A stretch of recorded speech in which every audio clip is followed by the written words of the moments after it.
سلام الله عليكم. حياك سيدي ابراهيم.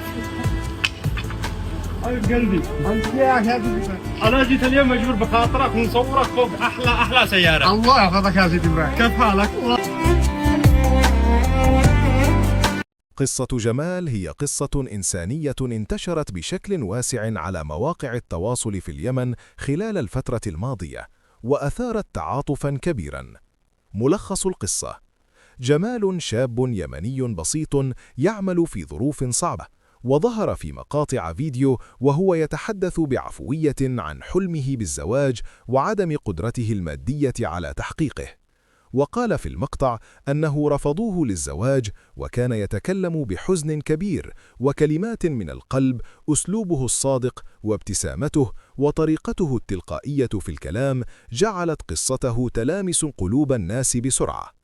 مع انتشار المقاطع في وقت قصير، تفاعل آلاف اليمنيين مع قصته، وأطلقت حملة تبرعات لمساعدته على الزواج.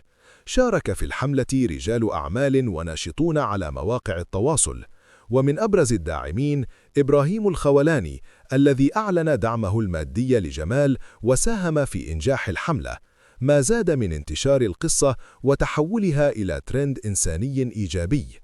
لماذا أحب الناس قصة جمال؟